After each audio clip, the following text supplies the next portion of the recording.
Satu, sholatul rajuli ma'al jamaah khairun min sholati arba'ina sanatan fi baitihi mumbaridan. Sholat berjamaah itu lebih baik dibandingkan 40 tahun sholat sendirian di rumah. Jadi satu kali kita berjamaah sholat, yang di ruangan, yang di rumah 40 tahun baru sebanding. Jadi kalau kita istiqomah, duhur, asar, maghrib, isya, subuh berjamaah, insya Allah kita 5 kali. Yang di rumah berarti 200 tahun baru sebanding. Yang kedua, la yusibuhu fakrun fidunya. Siapa yang berjamaah sholat dijauhkan dari musibah kefakiran di dunia. Jadi ini ada isyarat bahwa sholat berjamaah itu mendatangkan rezeki. Yang ketiga, sholat berjamaah juga yarfa'ullah azabal qabri, akan diangkat siksa kubur bagi yang rajin berjamaah sholat. Yang keempat, fa innal barokata ma'al jamaah, akan dibuka pintu keberkahan. Mudah-mudahan saya, Bapak dan Ibu bisa istiqomah terus berjamaah sholat ini. Amin ya rabbal alamin. Selanjutnya,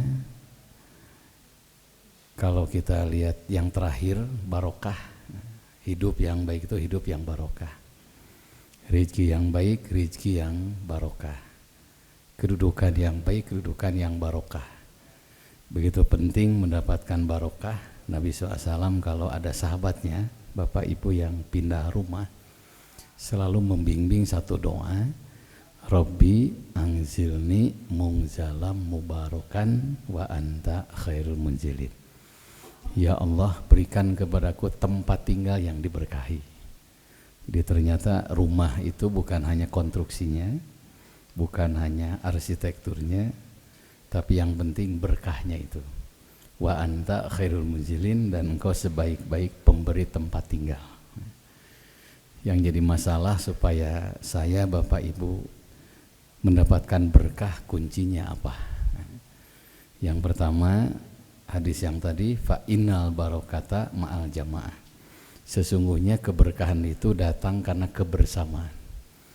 Selama saya, Bapak Ibu bisa membina kebersamaan di rumah, di tempat kerja, insya Allah itu berkah.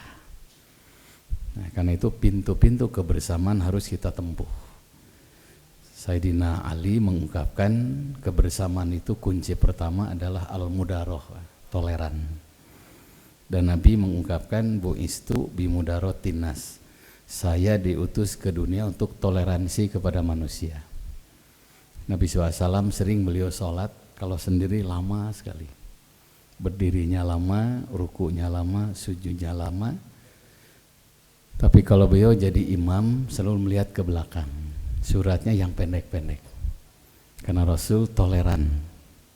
Pernah ada satu saat ada Rasul lagi sholat, ada anak yang nangis, Rasul percepat sholatnya, kasihan sama ibunya katanya.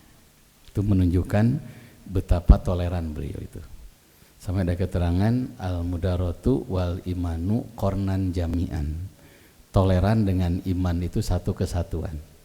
Ciri orang yang beriman itu tolerannya tinggi. Dan tidak mungkin ada kebersamaan kalau tidak ada toleran. Ngajarkan doa saja ternyata saya baca itu selalu sesuai dengan karakter sahabat. Seperti doa iftitah, ada Allahumma ba'id, ada wajah tu, ada Allahu akbar kabiron, dan kurang lebih ada 11 macam doa iftitah itu. Allahumma ba'id diajarkan oleh Nabi kepada Abu Hurairah. Abu Hurairah itu seorang sahabat namanya Abdullah, tapi di rumahnya senang melihara binatang, terutama kucing, dan beliau tidak pernah makan sebelum beliau periksanya kucing apa sudah makan atau belum.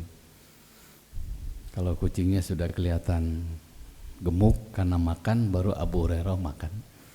Rasul kasih gelar Abu Hurairah, bapak kucing. Dengan karakter begitu Rasul ngasih doa Allahumma ba'id baini wa baina khotoyaya, dan seterusnya. Itu dipakai oleh Imam Ahmad bin Hambal. Saudara-saudara kita dari Persis Muhammadiyah biasanya pakai Allahumma ba'id. Datang lagi Sayyidina Ali, yang Rasul ajarkan kepada aku doa iftitah. Sayyidina Ali ini seorang sahabat, juga mantunya Rasulullah SAW. Beliau sangat menjaga penglihatannya. Sampai Rasul ngasih gelar karromalahu wajah, semoga Allah memuliakan wajahnya. Nah dengan karakter begitu, Sayyidina Ali dikasih doa, ini wajah tuh, wajah lillazi fataras samawati wal ardh. Itu dipakai oleh Imam Syafi'i, sebagian besar dari Nahdlatul Ulama. Begitupun doa-doa yang lain. Nah karena itu toleran yang mesti dimunculkan yang berujung kepada kebersamaan minimal satu intern antar umat Islam. Karena yang namanya fikih, mazhab, organisasi pasti menimbulkan perbedaan. 1 tahun yang lalu saya diundang ke satu tempat, ada musyawarah besar ya, 2 yang dimusyawarahkan, 1 masalah Idul Fitri. Di komplek itu rame karena ada yang ingin di masjid, ada yang ingin di lapang. Akhirnya saya ditugaskan perbandingan mazhab. Ternyata seluruh mazhab Bapak Ibu Idul Adha, Idul Fitri itu di masjid, kecuali Imam Maliki. Kalau Imam Maliki kalau sudah penuh di masjid baru ke lapang. Diulang, di lapang, bukan di jalan ya. Karena kita kadang-kadang sarana umum terganggu dengan Idul Fitri. Nah alasannya 3 mazhab ini kalau di masjid sudah pasti dijamin bersih, tidak usah repot lagi. Ya kan syiar sama, di masjid pun syiar. Tapi kata Imam Malik kalau masjid sudah tidak bisa menampung, boleh di lapang. Bagus kalau lapang itu nyambung dengan masjid. Nah kalau di lapang paling bagus harusnya di Madinah, di Mekah itu ada lapang. Makanya rata-rata di Mekah, di Madinah itu kalau udah Idul Fitri, orang Sunda bilang ngalemereh ya, keluar masjid. Yang kedua masalah kurban. Ada satu mazhab harus dicacah semuanya dari kepala sampai kaki dikasihkan kepada orang yang berhak menerimanya. Seluruh mazhab seperti itu Bapak Ibu, kecuali Imam Hanafi. Kalau Imam Hanafi boleh bagian kurban itu dijual, alasannya dulu luasnya kota Madinah itu seluas Masjid Nabawi sekarang. Jadi seluruh yang menerima daging kurban itu terkontrol semuanya. Nah kalau sekarang distribusi daging kurban sudah jauh keluar daerah. Dengan sendirinya butuh kendaraan, butuh bensin, butuh nyewa mobil. Karena itu boleh dijual bagian dari kurban untuk distribusi kelancaran hewan daging kurban itu. Nah ujungnya apa? Musyawarah. Hasil musyawarah Idul Fitri di lapang, Idul Adha di masjid. Bagus. Sehingga toleran di situ. Nah yang paling salah itu orang itu merasa benar sendiri ya. Kemarin tadi malam ada pengajian agak lama karena masalah hadis dhaif jadi sandaran hukum ya. Saya baca Ibnu Hajar Asqalani, mungkin Bapak Ibu tahu, beliau adalah ulama besar yang ngarang Bulughul Maram. Makamnya berdampingan dengan Imam Syafi'i, Imam Jalaluddin Asyuti di Mesir. Ibnu Hajar Asqalani, Imam Ahmad bin Hambal, Ibnu Taimiyah, Imam Jalaluddin Asyuti, seluruh bacaan Quran yang dikhususkan untuk almarhum almarhumah nyampe ke alam kuburnya. Kecuali Imam Syafi'i dan ada imam yang lain. Tugas kita kembali adalah toleran. Nah karena kinerja itu sering terganggu gara-gara beda mazhab ya. Di salah satu BUMN sampai ada yang ultimatum, pokoknya orang gawe mung jeung si eta. Jadi kekeh pada satu kantor. Nah akhirnya apa? Kebersamaan hilang. At-turuku ilallah ka'adadi anfasil halki. Jalan menuju Allah sangat banyak sebanyak napas makhluknya. Kalau tahu Bapak Ibu mau pergi ke Jakarta, sekarang alternatifnya luar biasa, banyak. Bisa Cipularang, bisa ke Puncak, bisa pakai pesawat, bisa pakai kereta, bisa rental, mobil pribadi, ujungnya sama ke Jakarta. Kalau sama-sama satu tujuan untuk menuju ihsan, bekerja yang terbaik, maka tugas kita adalah toleran. Sekali-kali yang sering pakai kereta pakai pesawat, sekali-kali yang pakai pesawat pakai rental. Anda ala asobia famata mata maitatan jahiliyah.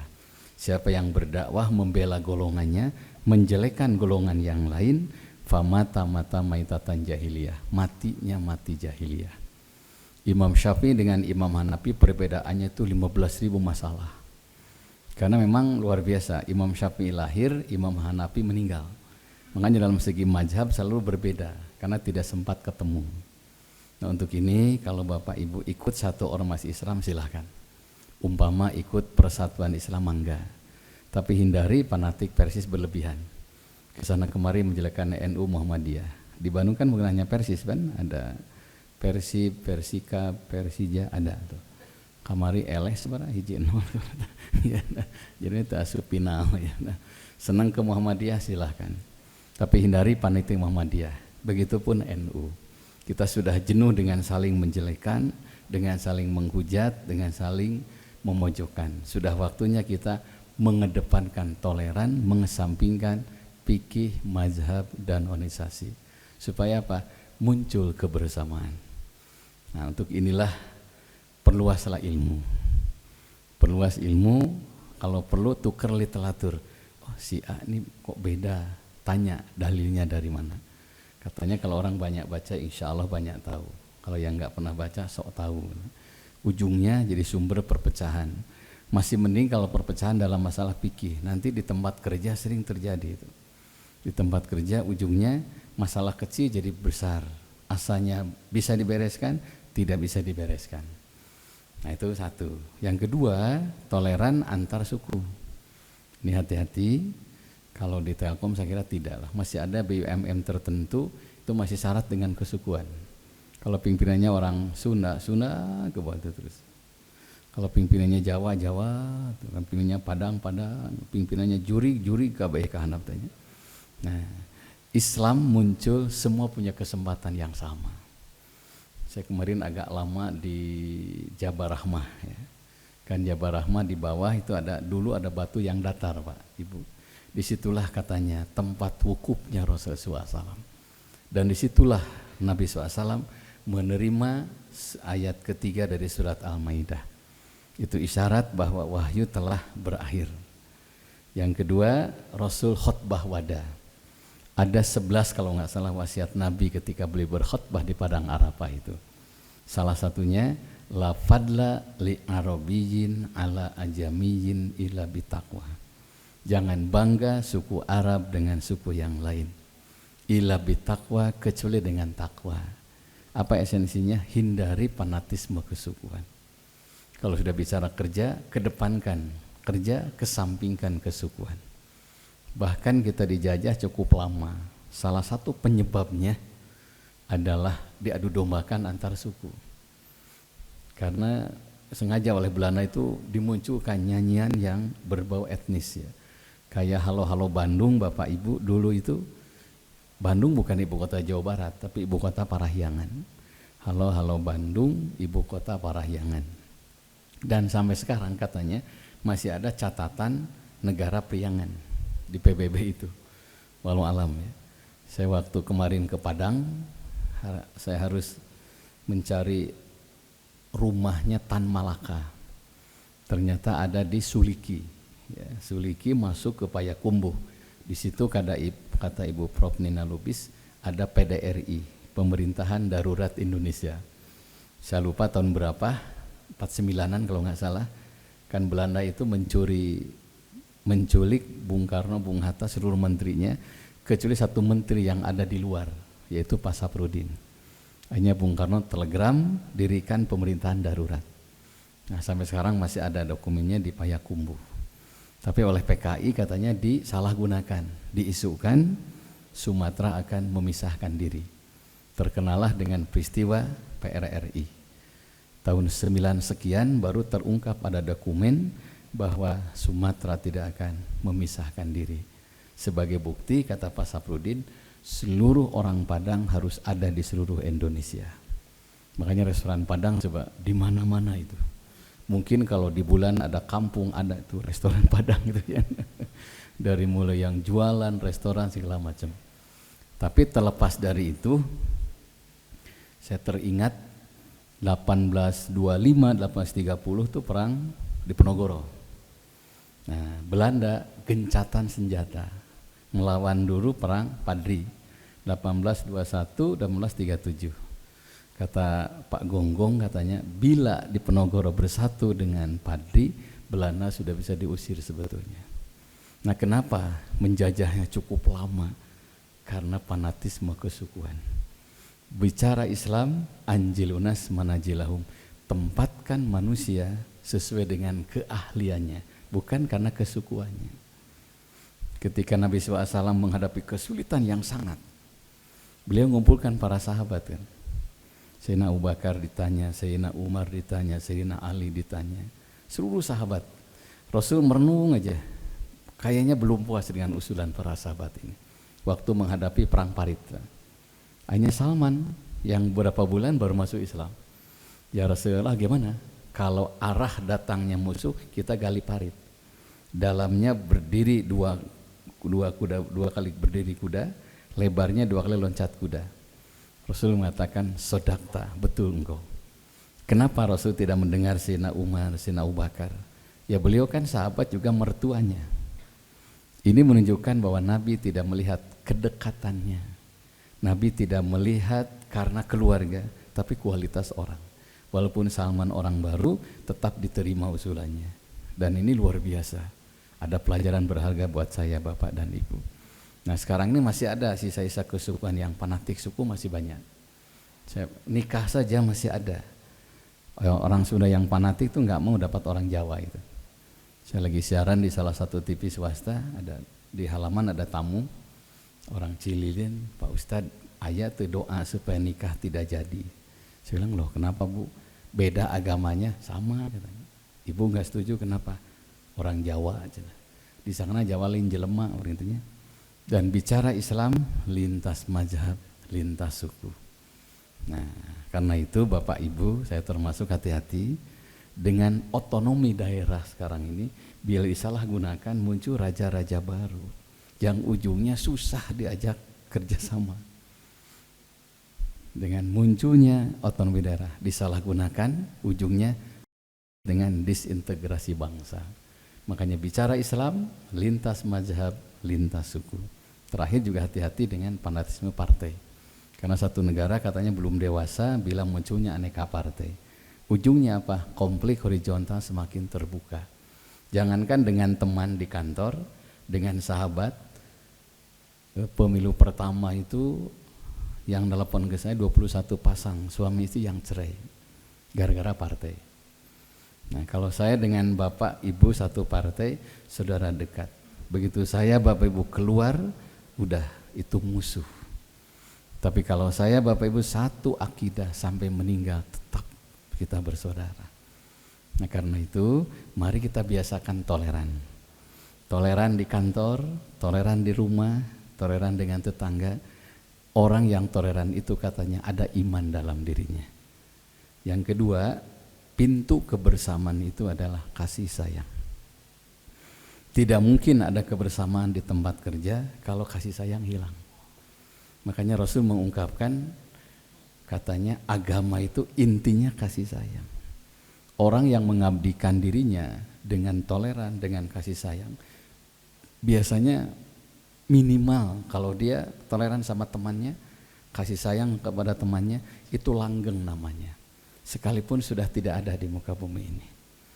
Saya kemarin khotbah Jumat di Risti Telkom, saya lihat ke kiri pas parkir ada gedung ya, gedung Pak Cacuk Sudaryanto. Nah, beliau sudah tidak ada, tapi namanya langgeng karena prestasi kasih sayangnya. Pas ngaji halal bihalal keluarga besar Pak Ali Sadikin, beliau ternyata punya kakak namanya Hasan Sadikin. Langgeng namanya, rumah sakit Hasan Sadikin. Pas saya di Jakarta, ada seorang ibu, Pak Ustadz ikut mobil saya katanya. Di belakang supir saya ngikut. Ada apa Bu? Saya tuh berat di pundak saya, dipertaruhkan nama ayah saya. Rupanya beliau anak terakhir dari Pak Juanda. Saya bilang, Bu, saya ikut gembira. Memang Bapak sudah tidak ada. Tapi nama Bapak langgeng, Jalan Juanda. Bandara Juanda, Jalan Lasmi itu ada Diklat Juanda. Di atas dekat rumah saya bilang ada Taman Hutan Raya Juanda. Ini karena prestasi kasih sayangnya ke negeri ini. Makanya Bapak dan Ibu, kalau kita ingin mendapatkan suasana kondusif yang berujung kebersamaan, kibarkan kasih sayang. dengan siapapun. Kalau sudah kasih sayang muncul, insya Allah orang akan dikenang. Ya kasih sayang yang sederhana saja, ramah, somea, darehde, marah, mai, itu orang akan dikenang. Dan Nabi terkenal beliau sangat ramah dengan siapapun. Sampai Abdullah bin Jubair itu saya baca, beliau jual kebun kurma, jual kuda, jual kambingnya, termasuk rumahnya. Anak-anaknya kaget, Abi mau apa? Kita pindah rumah katanya. Pindah mendekati Masjid Nabawi. Apa yang dilakukan beliau? Setiap habis sholat subuh, beliau berdiri di pintu Masjid Nabawi. Apa yang dilakukan beliau? Menunggu Rasul keluar dari masjid. Setelah itu Rasul senyum dan Abdullah bin Jubair lari, alhamdulillah ya Allah, saya dapat anugerah mendapatkan senyumnya dari Rasulullah SAW. Dan agama adalah ad-dinul mu'amalah, hubungan yang harmonis. Tidak mungkin ada keharmonisan tanpa kasih sayang. Nah, untuk inilah hal-hal yang seperti ini kayaknya perlu dibiasakan ya. Ramah, somea, darehde. Dan biasanya orang yang ramah itu biasanya insya Allah rezekinya gampang. Saya pertama kali nyimpen uang di bank itu waktu pas ke haji. Kata istri saya, Pak, ini ada uang sisa. Karena terus terang saya tidak pernah nyimpen uang di bank waktu itu.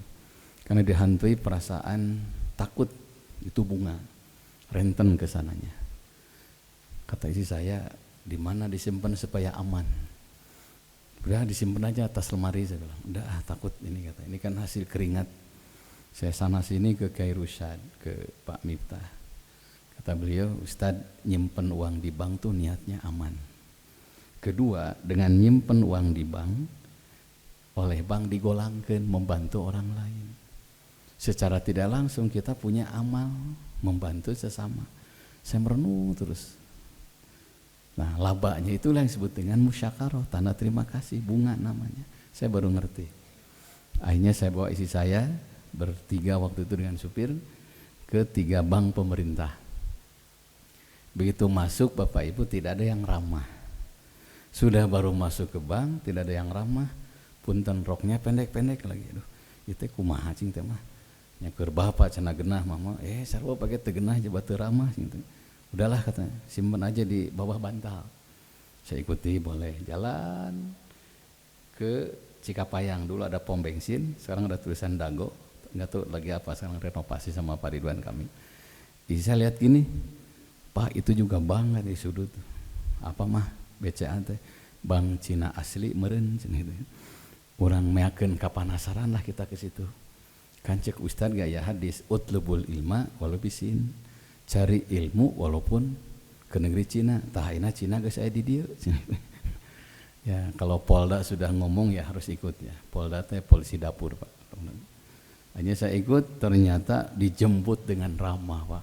Assalamualaikum Pak Haji, apa yang saya bantu aja Pak, garelis di sawarehnya. Terus saya jadi nasabah bank pertama kali di BCA. Karena ramahnya itu. Itulah agama. Dan itulah kunci kebersamaan. Makanya Pak Burhanuddin Abdullah, seluruh direktur bank itu dikumpulkan. Salah satu fatwanya, satpam saya sekarang harus ramah. Kenapa? Agama itu tidak mengejek, tapi mengajak. Agama itu tidak memukul, tapi merangkul. Agama itu tidak pernah memojokkan orang. Nabi khawatir kebersamaan rusak. Sekecil apapun, apalagi yang besar, sekecil apapun kesalahan sahabat ditutupi oleh beliau. Pernah lagi makan kurma sama-sama, punten ada sahabat yang kentut, keras sekali, maklum kentut Araban, cekas gitu kata orang Sunda itu. Semua tahu yang kentut si A itu, merah padam, malu luar biasa. Kata Nabi, tiba-tiba beliau berdiri, siapa yang makan kurma berwudu semuanya. Akhirnya berwudu, baru sadar sahabat-sahabat tuh, beliau sedang menutupi aib sahabat ini. Salat bersama, selesai salat bersama kata Nabi, siapa yang menutup aib saudaranya, Allah akan menutup aibnya pada hari kiamat.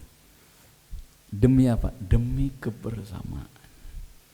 Makanya ketika saya Bapak ada kesel, rapat sebaiknya tangguhkan. Kesel ada masalah, Ada diskusi, tangguhkan.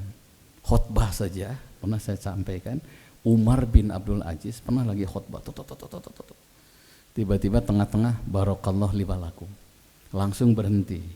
Khotbah kedua mimpin doa. Selesai Jumatan, jamaah nggak mau pulang, Pak, ngumpul semuanya. Nanya, kenapa tengah-tengah khotbah berhenti? Kata Umar bin Abdul Aziz, tadi khotbah saya marah. Setiap khotbah marah, yang nyetir khotbah adalah setan. Dan kalau setan yang nyetir pasti bukan berikan solusi, tapi memprovokasi. Yang ujungnya bukan menenteramkan, ujungnya konflik. Daripada khotbah saya setir setan, lebih baik saya berhenti berkhotbah. Jadi Bapak Ibu lagi khotbah pun tidak boleh marah-marah, memojokkan orang, menjelekan orang. Innal bala'a muakalun bil mantik. Sesungguhnya bencana itu berawal dari lidah. Makanya bicara penuh kasih sayang. Perbuatan kita penuh kasih sayang. Supaya apa? Muncul kebersamaan. Kesananya ar-rahimuna yarhamuhumur rahmanu. Orang yang menyayangi, mereka akan disayang oleh yang maha penyayang. Karena itu bisa diterjemahkan secara luas.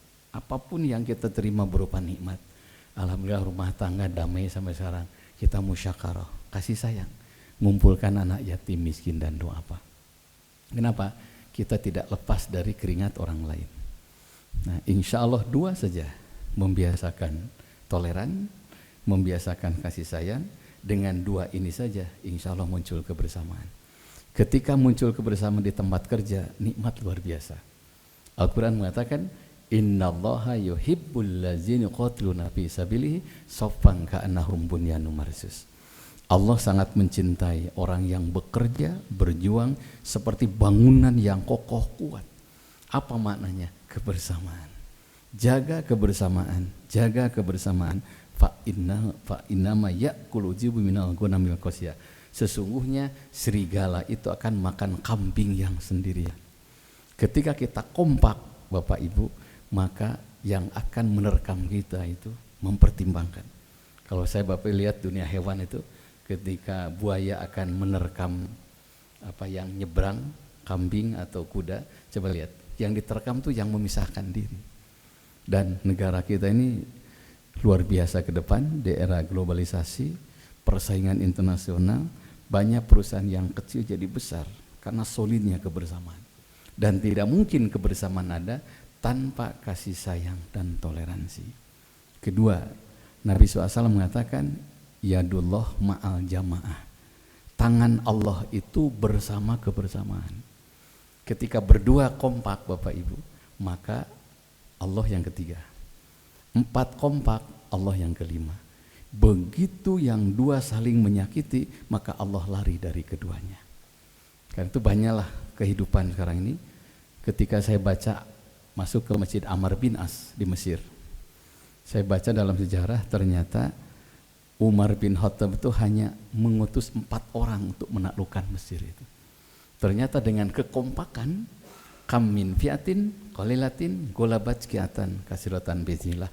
Betapa banyak dalam sejarah kelompok yang kecil bisa mengalahkan kelompok yang besar. Kenapa? Karena kebersamaannya itu. Nah, sekarang ini kebersamaan ini sedang dirusak oleh fanatik kelompok tertentu yang ujungnya kita bercerai-berai. Nah, untuk ini ketika kebersamaan ada, insya Allah Allah akan memberikan rahmatnya. Kita sholat sendiri enak-enak. Tapi kalau kebersamaan, pahalanya pun dilipat gandakan. Ketika kita makan sendiri enak-enak. Tapi kalau makan bersama-sama jauh lebih enak. Ketika saya Bapak pergi undangan sendiri sah-sah. Tapi ada sesuatu yang hilang. Pastilah. Mana ibu? Kalau istri, mana bapak?